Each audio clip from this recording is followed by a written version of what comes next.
today we're going to work with the ball underneath the low back sacral area. So you want a small ball, not very much bigger than 9 inches. You can buy them in, grocery store or kids' toy store. You want to deflate it so that it's nice and smushy and an unstable surface. So you don't want it to too fill up, okay? So you're going to lie on your back. You're going to lift the hips up and you're going to place it right underneath, kind of where your tailbone is, between your tailbone and your low back. You're going to settle down. Your ball's going to squish a little bit more. It's going to feel like that unstable surface, which is fine. And rest your hands down by your side. And the first thing we want to try to do is just engage our, what I call our front anchors. So that's going to be the pelvic floor, the transverse abdominis, and the internal obliques. Okay, so the pelvic floor, the way to engage the pelvic floor is to think about drawing the pubis bone and the coccyx, so that's the bone to the front and the bone to the back, towards each other, and then the sits bones also towards each other. So those are little butt bones on the bottom here. You can draw everything in, and then you're going to sort of lift it up. You don't want to grip anywhere. You want to feel a soft hugging of your insides. The next thing you're going to do is engage your transverse abdominis. So you have these bones on the front of your pelvis here, called the ASIS. And you're going to think about drawing those bones towards each other, okay? And again, a gentle hugging. It doesn't have to be very intense and gripping. It should feel soft through the hips. The last one is the internal obliques. You want to think about drawing a triangle from the inside of those bones up towards your belly button, okay? So those are our front anchors. Again, 20% effort, not a whole lot of effort here. Once you have them engaged, go ahead and breathe into them. So you're going to take a nice deep breath in through the nose, and then your exhale, pull everything in. You can do that 3 times. Inhale through the nose, and then exhale, pull everything up in. Last one, inhale through the nose, and then exhale, pull everything up and in. So once you have that engaged, we're going to start to work on our tuck and arch. The first thing you want to do is you want to tuck your tailbone. So that means drawing that pubis bone up towards the ceiling, allowing the belly to drop in, not harden here or push out, just allow it to sink down. And then you're going to come through that neutral position and then into an arch. Now when you go into an arch, think about stretching, like you're stretching a piece of taffy or gum down, so that you're not pushing your belly straight up, but you're trying to lengthen that space. And then you're going to come back in that direction. So going back and forth.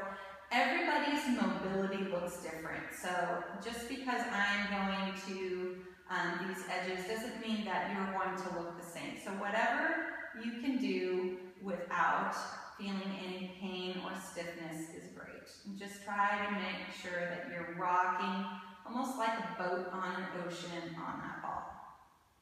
Okay, so you're going to do 5 or 6 of those and then come back to that center. If you feel like you disengaged your anchors, then just come back to the center and try again. Taking a breath in, and then exhale, pelvic floor transverse, internal obliques. We're going to drop the left hip first. So I want to think about taking this bone and bringing it straight up to the ceiling as I drop that bone straight down. And then I'm going to come back to my center, and then I'm going to drop the other bone to the floor, and then back to my center. So a couple ways to think about doing this is that you're taking your thigh bone and you're sinking it straight down towards the floor, which allows this to drop. When you're doing this, you're stretching this out a little bit. It should feel like you're opening the space. And then what you want to think about doing is closing the space. Again, using those front anchors to close the space.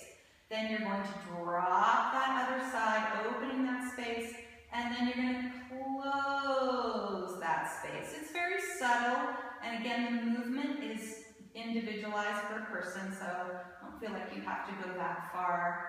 Just feel that rhythm back and forth. Feel the opening and the stretching, and then the pulling and the closing. Open and stretch, and pull and close. And again, you do that about 5 or 6 times each side. The next movement is going to be the hip hike. Okay, so again, taking the bones, orienting from these bones, and you're going to draw that left one up towards your shoulder. Okay, so I'm going this direction now. And again, I'm pulling up. Then I'm going to stretch it back down. So I stretch back down. I'm going to lead with my sits bone. bone, and I'm going to pull it back down to center before I lift this one. Then I'm going to pull this one up, and then I'm going to drop that back down. I'm going to go back and forth. So you want to be careful. It's really easy to start to do this and get both moving at the same time. Really try to hold one side still as you're working the other side. Again, you want to try not to use the glutes for this. You want to work from the front of the body, relaxing as much as you can on that ball. Okay, so the next one we're going to do, again, 5 to 6 times each side. Readjust, come back to your center. And the next thing we're going to do is we're going to shift side to side. Okay, so side to side is taking your whole entire pelvis and pulling it to one direction.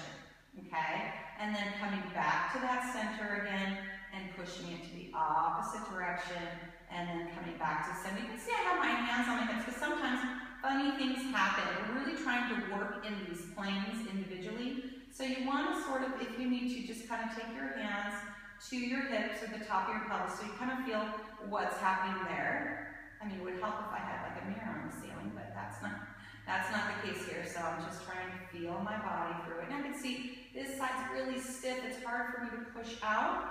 And this side is a little bit more mobile. So it just kind of builds that awareness for you.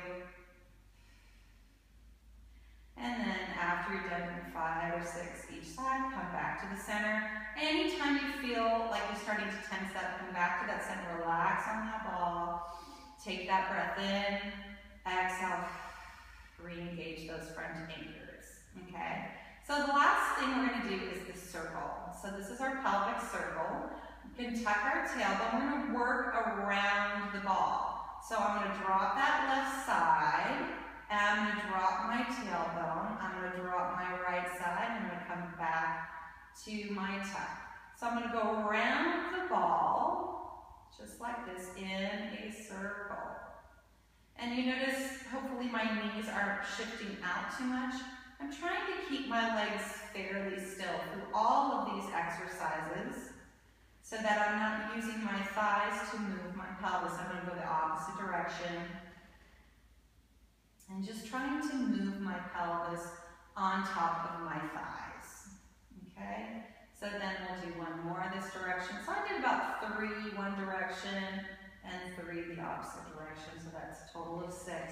And then I'm going to come back to my center. Okay, so now that I've mobilized my pelvis, I'm going to work on stabilizing it. So the first set of exercises were mobilizing, and now we're going to go into stabilization. So it's really important to re-engage our front anchors and get a sense of control from there. So take your breath in, pelvic floor, transverse and internal obliques. Okay, again, gentle hug, pulling up. I'm going to lift my left thigh bone up to a tabletop position. Okay. And then I'm going to bring it back down. The breath work will be like this. You're going to take your inhale to prepare. You're going to exhale. You're going to stabilize here first before you move the thighs. So start to stabilize and then slowly lift that thigh bone up. Now you can take a breath, another breath here, and then exhale, bring it down to continue to engage. Or you can exhale, bring that leg up, and then inhale. Take it down. I say try each one, see which one feels better for you. And then down and again, I'm trying to stay soft through the back of my body, really relaxing on that ball and just moving the thigh in the pelvis. And you can keep doing this. If you feel like you're having a hard time balancing, this is where you're going to want to stay. Eventually, you're going to move to both legs. So one leg is going to come up to tabletop. You're going to let that rest in. You're going to engage those front anchors. And then you're going to slowly bring the other one up. And we're going to balance here. Breathe deeply into those front anchors, taking your inhale. And then exhaling. Okay, you can hold that for 3 deep breaths. And then you can bring one thigh bone down. And then the other thigh bone down. If you'd like to take it a little bit further, again, see how you feel. It's more important that you're working on balancing and stabilizing. So once you accomplish that, then you can move to the next one, which will be bringing one thigh bone up and the other thigh bone up. Rest your arms by your side, rest your neck and shoulders, and begin your gentle toe taps. So one leg can come down at a time. It's a little bit different because the legs are starting up here. You can alternate your legs. Again, I'm thinking pelvic floor, transverse abdominis, internal obliques to stabilize that pelvis. Okay, coming back up, bringing one leg back down, and bringing the opposite leg down, resting. So the next stabilization exercise is going to be drawing the hips slightly off of the ball. This one's different because we have a tendency to just squeeze our butt and just lift up. But here I want you to think of that front anchors like a crane coming down, stabilizing from the front anchors and pulling up. So stay soft through the glutes, okay? You're going to breathe in, exhale, pull yourself off of that ball a little bit. You don't have to come all the way out. Think about pulling up from the front and then gently releasing those anchors to come down. Exhale again, pulling and lifting from the front and then down. You see, I'm not completely coming off the ball. I'm just working from the front to lift a little bit off. And I'm trying to keep my glutes fairly soft so that I'm not over squeezing from my posterior muscles here. And you can do that 5 or 6 times. And then gently come down. So you can lift a little bit more, remove the ball, gently come back down to the floor and relax. And that's the first series with the ball.